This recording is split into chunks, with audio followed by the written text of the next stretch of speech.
সিদ্ধান্ত গ্রহণের জন্য ডেটার ব্যবহার এই থিমকে সামনে রেখে এবছর পালিত হচ্ছে জাতীয় পরিসংখ্যান দিবস।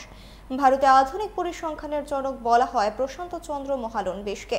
প্রতি বছর তার জন্মদিন জাতীয় পরিসংখ্যান দিবস হিসেবে পালিত হয়।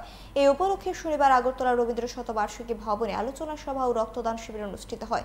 উপস্থিত ছিলেন দপ্তরের মন্ত্রী বিকাশ দেববর্মা সহ অন্যান্য আধিকারিকরা।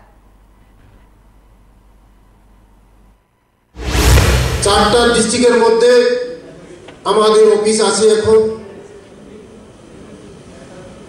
আরো চারটা ডিস্ট্রিক্টের মধ্যে আমরা আগামী দিন আমাদের অফিসগুলি নতুন অফিস বিল্ডিং করে স্টাফ নিয়োগ করে আরো কিভাবে আমাদের এই ডিপার্টমেন্ট ডাটা কালেকশন করে আরো আমাদের এই ত্রিপুরা রাজ্যকে এবং ভারতবর্ষকে কিভাবে এগিয়ে নেওয়া যায় তার জন্য প্রচেষ্টা আমরা করছি।